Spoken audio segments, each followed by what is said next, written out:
चंदनपुर गांव की शाम होने वाली थी। आसमान में काले घने बादल ऐसे छा गए थे जैसे दिन में ही रात हो गई हो। ठंडी ठंडी हवाएं चल रही थीं और बिजली जोर से कड़क रही थी। किशन अपनी पुरानी लकड़ी की रेड़ी को धकेलता हुआ गांव के चौराहे की तरफ जा रहा था। किशन बहुत गरीब था। उसके पास बस यही एक ठेला था जिससे वो छोले कुलचे बेचकर अपने परिवार का गुजारा करता था। उसके घर की छत कच्ची थी जो हर बारिश में टपकने लगती थी। भगवान, आज बस बारिश ना हो। अगर आज छोले नहीं बिके तो कल तक सब खराब हो जाएगा। घर में राशन भी खत्म हो चुका है। राधा इस उम्मीद में बैठी होगी कि आज मैं कुछ पैसे लेकर आऊंगा तो घर का चूल्हा जलेगा। जैसे ही किशन ने चौराहे पर अपना ठेला लगाया, वैसे ही आसमान से मोटी मोटी बूंदें गिरने लगी। देखते ही देखते बहुत तेज बारिश शुरू हो गई। लोग अपनी अपनी दुकानों के शटर गिराकर जल्दी जल्दी घर जाने लगे। तभी किशन ने फुर्ती से एक फटी हुई पन्नी निकाली और अपने छोले कुलचे को बचाने के लिए उसे ढक दिया। वो खुद तो बारिश में भीग रहा था, पर उसे चिंता अपने परिवार की भूख और अपने खाने की थी। अरे किशन, ये क्या कर रहे हो? ऐसी आफत वाली बारिश में कौन बाहर आएगा तुम्हारे छोले कुलचे खाने? घर जा भाई, वरना ठंड लग जाएगी और बीमार हो जाएगा। रामू भाई, गरीब को बीमारी से ज्यादा अपने बच्चों की भूख का डर लगता है। आज दिन भर से 1 रुपए की भी बोहनी नहीं हुई है। अगर खाली हाथ घर गया तो अपनी राधा को क्या मुंह दिखाऊंगा। बारिश और भी तेज हो गई। किशन एक पेड़ के नीचे खड़ा होकर बस आसमान की तरफ देखने लगा। उसकी आंखों में आंसू थे और दिल में गहरा डर। रात के 8 बज गए थे।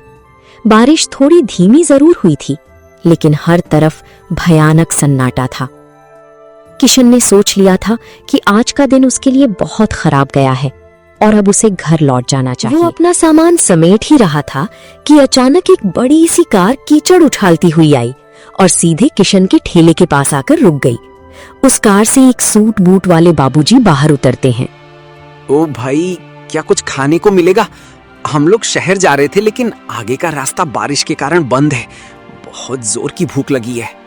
जी बाबूजी, छोले तो बिल्कुल तैयार हैं, बस कुलचे गर्म करने की देर है। आप 5 मिनट रुकिए, मैं अभी लगा कर देता हूँ। अरे भाई, जल्दी करो। इस ठंड में कुछ गर्मा गर्म मिल जाए तो शरीर में जान आ जाए। किशन के मुरझाए हुए चेहरे पर अचानक रौनक आ गई। उसने जल्दी से अपना स्टोव जलाया। ताजे मक्खन की खुशबू चारों तरफ फैल गई। उसने तवे पर छोलों को अच्छे से मसालों के साथ मिलाया और कुलचों को मक्खन लगाकर लाल होने तक सेका। गर्मा गर्म धुआं निकलते छोले कुलचे देखकर उन मुसाफिरों की भूख और भी बढ़ गई। लीजिए बाबूजी, गर्मा गर्म छोले कुलचे खाइए। बाबूजी जैसे ही पहला निवाला खाते हैं, उनके चेहरे पर एक गजब की संतुष्टि आ जाती है। वाह भाई, क्या लाजवाब स्वाद है। हमने शहर के बड़े बड़े होटलों में खाया है, पर ऐसे चटपटे छोले कहीं नहीं मिले। तुमने तो कमाल कर दिया। सच में यार, इस बारिश में इसका स्वाद दुगना हो गया है। भाई, 2 प्लेट और लगाओ। किशन की मेहनत रंग लाई। उन लोगों ने भरपेट खाना खाया। जब पैसे देने की बात आई तो बाबूजी ने खुश होकर किशन को सीधे 2000 रुपए का नोट थमा दिया। बाबूजी, ये तो बहुत ज्यादा है। मेरे पास तो छुट्टे भी नहीं हैं। रख लो भाई, इस मुसीबत की घड़ी में तुमने हमें इतना बढ़िया खाना खिलाया। ये उसके लिए हमारा एक छोटा सा इनाम है। खुश रहो। गाड़ी वहां से चली गई। किशन ने उस नोट को अपने सिर से लगाया और भगवान का लाख लाख शुक्रिया किया। वो जल्दी जल्दी अपना ठेला लेकर घर की तरफ भागा। उसे लग रहा था जैसे आज वो दुनिया का सबसे अमीर आदमी बन गया है। पर किशन को ये नहीं पता था कि गांव का ही एक लालची आदमी कैलाश ये सब छिपकर देख रहा था और उसके मन में जलन की आग पैदा हो रही थी। कैलाश गांव में एक छोटी सी किराने की दुकान चलाता था, लेकिन उसका दिल बहुत काला और छोटा था। जब उसने देखा कि कल रात किशन ने एक ही बार में 2000 रुपए कमा लिए, तो उसके पेट में वो बात पच नहीं पाई। देख रहा है, कल तक जिसके पास नमक खरीदने के पैसे नहीं थे, आज उसके ठाट देख। ये शहर वाले भी बिल्कुल पागल हैं। कहीं भी रुककर कुछ भी खा लेते हैं। हमें कुछ ऐसा करना होगा कि इस भिखारी की दुकान पर कोई कदम भी ना रखे। अगली शाम को फिर से हल्की हल्की बूंदाबांदी शुरू हो गई। किशन अपने छोले तैयार कर रहा था। तभी कैलाश अपने 2-3 साथियों के साथ वहां पहुंचा और जानबूझकर जोर जोर से शोर मचाने लगा। अरे छी छी, किशन, ये कैसी सड़ी हुई बदबू आ रही है तेरे ठेले से। इन छोलों में पुरानी और गली हुई सब्जियां इस्तेमाल कर रहा है क्या? कल रात शहर वालों को तो ठग लिया और अब हम गांव वालों को बीमार करने का इरादा है क्या तेरा? नहीं कैलाश भैया, ये आप कैसी बात कर रहे हैं? राधा ने सुबह ही मंडी से ताजे टमाटर और प्याज लाकर दिए हैं और मैं अपने ठेले पर सफाई का पूरा ध्यान रखता हूँ। अरे चुप कर, सबको दिख रहा है कि तू बारिश के गंदे पानी के छींटों के बीच कुलचे सेक रहा है। गांव वालों सुन लो, अगर किशन के छोले कुलचे खाए तो पेट खराब होना पक्का है। कल रात जो लोग खाकर गए थे, मैंने सुना है उनकी तबीयत रास्ते में ही बिगड़ गई। कैलाश की बात सुनकर जो एकाध लोग आने वाले थे वो भी ठिठक कर रुक गए। गांव में अफवाह आग की तरह फैलती है। किशन बेतहाशा सफाई देता रहा, लेकिन कैलाश ने वहां इतना हंगामा किया कि लोग डर के मारे ठेले से दूर हटने लगे। किशन का दिल टूट गया।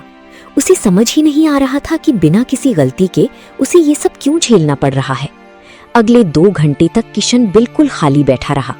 बारिश तेज होने लगी थी और कैलाश दूर खड़ा ये सब तमाशा देखकर हंस रहा था। तभी अचानक वही गाड़ी फिर से आकर रुकी जो परसों आई थी। गाड़ी से वही बाबूजी बाहर निकले, लेकिन आज उनके साथ उनकी पत्नी भी थी। बाबूजी मुस्कुराते हुए किशन के पास आते नमस्ते भाई, आज हम खास तौर पर तुम्हारे छोले कुलचे खाने के लिए शहर से यहाँ तक ड्राइव करके आए हैं। मेरी पत्नी को तुम्हारे खाने का स्वाद इतना पसंद आया कि उसने आज घर पर डिनर ही नहीं बनाया। बाबूजी, पर यहाँ तो लोग कह रहे हैं कि मेरा खाना खाकर आपकी तबीयत खराब हो गई थी। अरे कौन फैला रहा है ये बकवास झूठ? हम तो कल से और ज्यादा तरोताजा महसूस कर रहे हैं। बल्कि मैंने तो अपने ऑफिस के ग्रुप में भी तुम्हारे खेले की फोटो डाली है। देखो पीछे एक और गाड़ी आ रही है, वो सब मेरे ऑफिस के दोस्त। बाबूजी की बात सुनते ही दूर खड़े कैलाश का चेहरा पीला पड़ गया। देखते ही देखते वहां 3-4 गाड़ियां और रुक गईं। किशन ने फुर्ती से काम शुरू किया। ताजे मक्खन और मसालों की ऐसी महक उठी कि गांव के जो लोग कैलाश की बातों में आ गए थे वो भी अपनी भूख नहीं रोक पाए। किशन बेटा, हमें माफ करना, हम इस झूठे कैलाश की बातों में आ गए थे। हमें भी एक प्लेट छोले कुलचे खिलाओ भाई, इस खुशबू ने तो हमारी भी भूख जगा दी है। उस रात किशन का सारा खाना बिक गया। कैलाश शर्म और बेइज्जती के मारे वहां से खिसक गया। किशन ने आज सिर्फ पैसे ही नहीं कमाए थे, बल्कि कैलाश की उस गंदी साजिश को भी नाकाम कर दिया था। अब किशन की दुकान गांव और शहर दोनों जगह मशहूर होने लगी थी। हर शाम उसके ठेले पर भारी भीड़ जुटने लगी थी। राधा भी अब घर पर किशन की मदद करती और दोनों मिलकर और भी स्वादिष्ट मसाले तैयार करने लगे। लेकिन किशन का सपना बड़ा हो गया था। एक रात जब किशन घर लौटा तो उसने देखा कि राधा छत से टपकते पानी को रोकने के लिए फर्श पर बर्तन रख रही है। पूरी रात दोनों ठीक से सो नहीं पाए क्योंकि बिस्तर भीग चुका था। तभी उस रात किशन ने जिंदगी का एक बड़ा फैसला लिया। राधा, अब बहुत हो गया। कब तक हम इस टपकती छत के नीचे अपनी रातें गुजारेंगे? भगवान की दया से अब हमारे पास कुछ पैसे जमा हो गए हैं। मैं सोच रहा हूँ कि अब ये ठेला छोड़कर चौराहे पर एक छोटी सी पक्की दुकान किराए पर ले लूं। दुकान? पर उसके लिए तो बहुत पैसे लगेंगे और गांव के चौराहे पर दुकान मिलना भी तो बहुत मुश्किल है। कोशिश करने में क्या हर्ज है? अगर एक बार पक्की दुकान हो गई तो बारिश में भी धंधा बंद नहीं होगा और लोग आराम से कुर्सी पर बैठकर खा सकेंगे। मैं कल ही मुखिया जी से बात करूंगा। अगले दिन किशन मुखिया जी के पास गया। मुखिया जी ने किशन की लगन और मेहनत देखी थी, इसलिए उन्होंने उसे चौराहे के पास एक पुरानी बंद पड़ी दुकान किराए पर दिलाने में पूरी मदद की। किशन ने दिन रात एक करके उस दुकान की सफाई की और उसे एक छोटी सी शानदार ढाबे का रूप दे दिया। किशन के ढाबे का नाम रखा गया किशन छोले कुलचे सेंटर। उद्घाटन के दिन किशन ने पूरी गांव को न्योता दिया। उसने सोचा था कि पुरानी कड़वी बातें भूलकर वो कैलाश को भी बुलाएगा ताकि गांव में भाईचारा बना रहे। कैलाश भाई, आज मेरी छोटी सी दुकान का उद्घाटन है, आप जरूर आना, मुझे बहुत खुशी होगी। बड़ा आया दुकान खोलने वाला। 2 दिन क्या शहर वाले तेरी रेडी पर रुक गए? तू तो अपने आप को इलाके का राजा समझने लगा। जा, मैं नहीं आने वाला तेरी उस सड़ी हुई दुकान पर। किशन उदास मन से वापस आ गया। शाम को ढाबे पर खूब रौनक थी। मुसाफिर, गांव के लोग और बच्चे सब बड़े चाव से छोले कुलचे खा रहे थे। तभी अचानक कुछ ऐसा हुआ जिसकी किसी ने उम्मीद नहीं की थी। गांव के कुछ आवारा लड़के, जिन्हें कैलाश ने पैसे देकर भेजा था, ढाबे के अंदर आए और शोर मचाने लगे। कैसा घटिया खाना है, इसमें तो कंकड़ और पत्थर भरे हैं। तुम लोग क्या हमें बीमार करना चाहते हो? किशन सन्न रह गया। उसे अच्छे से पता था कि छोले उसने खुद 3 बार छाने हैं, उसमें कंकड़ हो ही नहीं सकते। लेकिन वो आवारा लड़के इस बात को लेकर दुकान का सामान बाहर फेंकने लगे, जिसके कारण नई दुकान का पूरा माहौल खराब हो गया। तभी भीड़ के पीछे से एक भारी और कड़क आवाज आई। रुको, ये क्या बदतमीजी हो रही है यहाँ? सबने मुड़कर देखा तो वो गांव के नए पुलिस इंस्पेक्टर वीरेंद्र सिंह थे। वो सादे कपड़ों में अपनी पत्नी के साथ वहां खाना खाने आए थे। उन्हें देखकर कैलाश के भेजे हुए लड़के बुरी तरह घबरा कह रहे हो गए। कि खाने में कंकड़ हैं? जरा मैं भी तो देखूं। अरे बेवकूफों, ये कंकड़ तो तुमने ऊपर से डाले हैं, क्योंकि इन पत्थरों पर तो छोले का मसाला तक नहीं लगा है।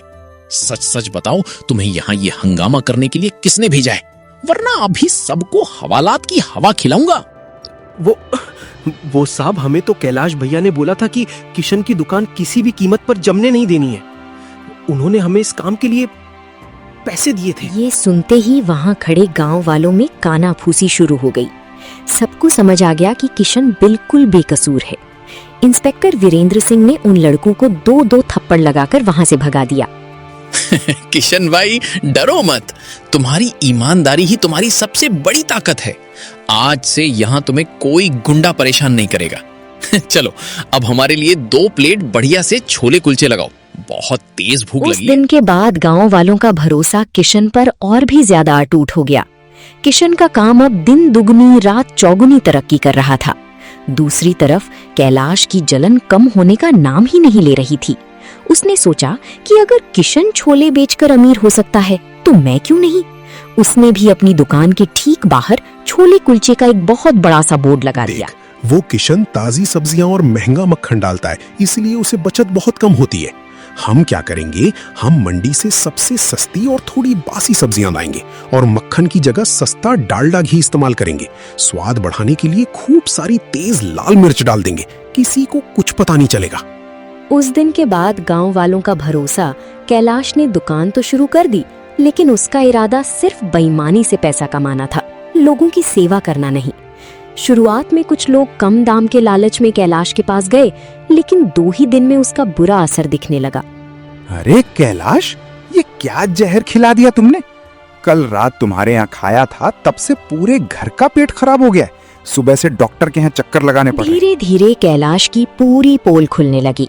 जो लोग सस्ते के चक्कर में कैलाश के यहाँ गए थे, उन सबकी तबीयत खराब हो गई थी। गांव की पंचायत में कैलाश की शिकायत पहुंच गई। मुखिया जी ने कैलाश पर भारी जुर्माना लगाया और फूड इंस्पेक्टर को बुलाकर उसकी दुकान हमेशा के लिए बंद करवा दी। कैलाश को अपने लालच की बहुत बड़ी सजा मिली थी। पूरे इलाके में उसकी भयंकर बदनामी हो गई। दूसरी तरफ किशन ने अपनी मेहनत से न केवल गांव वालों का दिल जीता, बल्कि अब दूर दूर से शहरों के लोग उसका स्वाद चखने आने लगे थे। लेकिन किशन का दिल आज भी उतना ही साफ और नम्र था जितना पहले दिन था। किशन का वो छोटा सा ढाबा अब ग्राहकों की भीड़ के लिए छोटा पड़ने लगा था। शहर के एक बहुत बड़े अखबार में किशन की कहानी छपी कि कैसे एक गरीब रेड़ी वाले ने अपनी ईमानदारी से अपनी किस्मत बदल दी। इस खबर को पढ़ने के बाद शहर के एक बड़ी बिजनेसमैन बड़ी सीट किशन के पास आई। किशन भाई, आपके हाथों में जो जादू है वो मैंने आज तक कहीं नहीं चखा। मैं चाहता हूं कि शहर के मुख्य हाईवे पर हम मिलकर एक बहुत बड़ा फैमिली रेस्टोरेंट खोलें। जमीन और सारा पैसा मेरा होगा और हुनर और नाम आपका। सेठ जी, मैं तो एक छोटा सा गांव का आदमी हूँ। मुझे डर लगता है कि कहीं मैं इतनी बड़ी जिम्मेदारी संभाल पाऊंगा या नहीं। क्यों नहीं संभाल पाएंगे? आपने कीचड़ और भारी बारिश में ठेला चलाया है, ये तो फिर भी एक पक्की छत के नीचे का काम है। आपको भगवान ने खुद ये मौका दिया है, इसे हाथ से मत जाने किशन दीजिए। मान गया। कुछ ही महीनों में हाईवे पर एक आलीशान ढाबा तैयार हो गया, जिसका नाम रखा गया किशन के असली छोले कुलचे। अब किशन के पास काम करने के लिए कई नौकर थे, लेकिन वो आज भी खुद रसोई में खड़े होकर मसालों का अनुपात तय करता था, ताकि उसके खाने का स्वाद कभी ना बदले। किशन अब एक बड़ा और इज्जतदार आदमी बन चुका था। उसने गांव में अपने परिवार के लिए एक पक्का और बहुत सुंदर घर भी बनवा लिया था। एक दिन जब वो अपने उसी पुराने गांव के चौराहे से गुजर रहा था, तो उसने देखा कि कैलाश अपनी बंद दुकान के बाहर बहुत उदास और फटे हाल बैठा है। उसकी दुकान पर जाले लग चुके थे और वो बहुत कमजोर लग रहा था। किशन गाड़ी से उतरा और सीधा कैलाश के पास कैलाश गया। भाई, राम राम। किशन, तुम यहाँ? भाई मुझे माफ कर दो, मैंने तुम्हारे साथ बहुत बुरा किया, तुम्हारी दुकान उजाड़ने की हर मुमकिन कोशिश की।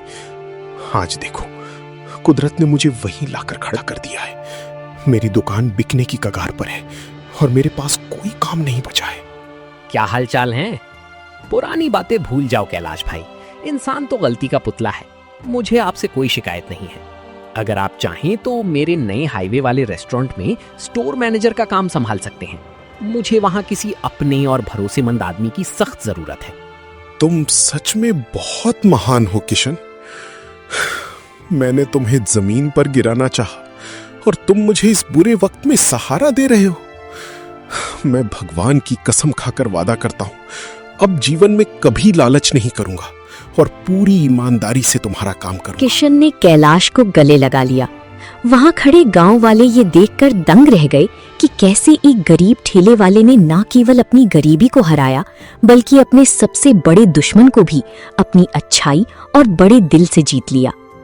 दोस्तों, किशन की ये कहानी हमें सिखाती है कि जीवन में बारिश चाहे कितनी भी तेज हो, मुसीबतें चाहे कितनी भी बड़ी हो, अगर इंसान के इरादे पक्के हों और नीयत साफ हो तो सफलता का सूरज जरूर निकलता है। ईमानदारी की राह थोड़ी मुश्किल जरूर हो सकती है, लेकिन उसकी मंजिल हमेशा खूबसूरत होती है। दोस्तों, आप लोगों को हमारी हीरा की ये दिल छू लेने वाली कहानी कैसी लगी, हमें नीचे कमेंट करके जरूर बताएं।